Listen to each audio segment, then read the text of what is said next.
जय श्री कृष्णा, राधे राधे। आज हम वैशाख माहात्म्य के 7वें अध्याय का श्रवण करेंगे।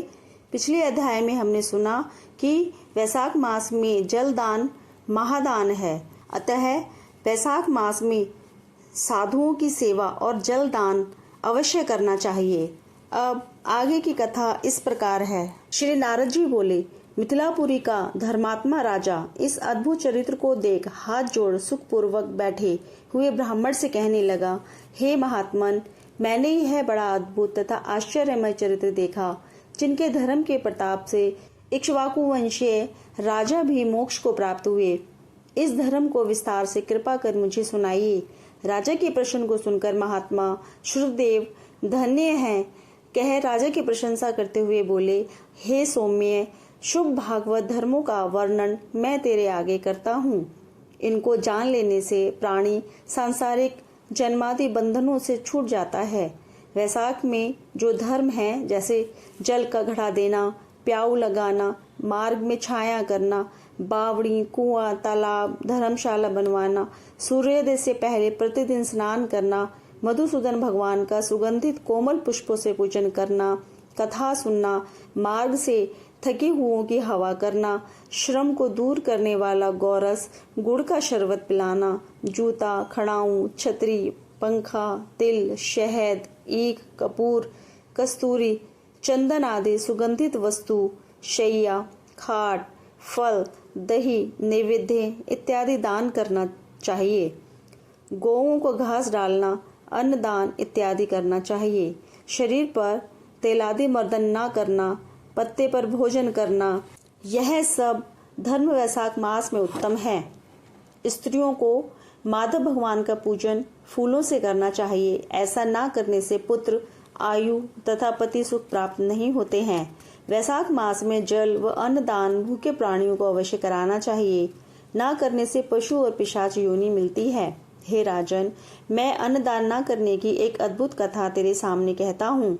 रेवा नदी के किनारे मेरे पिता पिशाच होकर भूख और प्यास के मारे शिथिल होने से उनकी क्षुधा और तृष्णा बढ़ गई थी। छायाहीन सेवल के वृक्ष के पास अन्न न मिलने के कारण अपना ही मांस खाने से कंठ के बीच में मांस खड़ा हो गया था।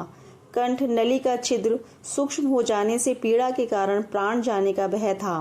कुआं, बावड़ी शीतल जल को विष समझते थे। मैं गंगा यात्रा के निमित्त जा रहा था, तब मार्ग में देवयोग से रेवा नदी के किनारे पर पहुंचा। वहां यह अद्भुत दृश्य देखा कि शालमली के वृक्ष की जड़ में एक पिशाच भूखा प्यासा चिल्लाता हुआ अपना मांस खा रहा है। वह पापी मुझे मारने के लिए दौड़ा, परंतु मेरे तेज के मारे निहित हो गया। मेरे हृदय में दया उत्पन्न हुई। तब मैंने उससे कहा, डर मत, तू कौन है, जल्दी बता, तुझे कष्ट से अभी छुड़ा दूंगा। मेरे ऐसा कहने पर अपना पुत्र मुझे ना जान कहने लगा कि पहले मैं अनर्थ देश में भूवराख्य नगर में जन्मा था। मेरा नाम मैत्र था और संस्कृति गोत्र में उत्पन्न हुआ था।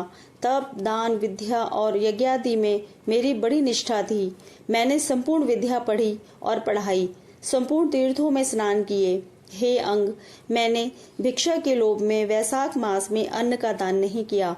इससे विचार होता है कि इसी कारण मुझे पिशाच की योनि मिली है।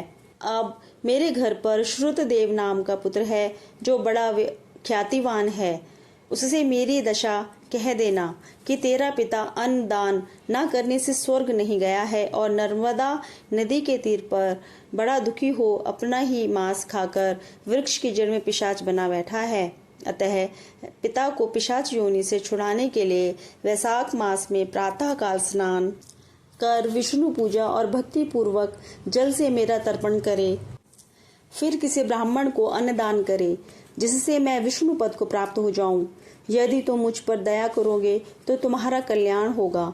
अपने पिता की ऐसी बात सुनकर दुख के मारे उनके पांवों पर बहुत देर तक लकड़ी की भांति पड़ा रहा और अपनी निंदा कर नेत्रों में आंसू भर कहने लगा कि हे पिता, तुम्हारा पुत्र मैं ही हूँ। देव योग से यहाँ आ गया हूँ। अब तुम्हारे बतलाए अनुसार यात्रा करके शीघ्र घर जा। मेष की संक्रांति में विष्णु भगवान निमित्त अन्न अर्पण करूंगा। पिता की आज्ञा अनुसार मैंने तीर्थ यात्रा कर घर आ वैशाख के महीने में अन्न दान किया। तब मेरे पिता पिशाच योनि से मुक्त हो विमान पर चढ़ मुझे आशीर्वाद दे विष्णु लोक को गए, जहाँ से फिर कर नहीं आते हैं। इसलिए अन्नदान सब शास्त्रों ने बड़ा धर्म कहा है। हे राजन, यह सब धर्मों का सारभूत है जो मैंने कह दिया। अब और किस बात को सुनने को तेरी इच्छा है सो पूछ, मैं तुझसे सत्य कहूँगा। इस प्रकार से वैशाख महात्म्य का 7वां अध्याय समाप्त होता है। जय श्री कृष्ण। राधे राधे।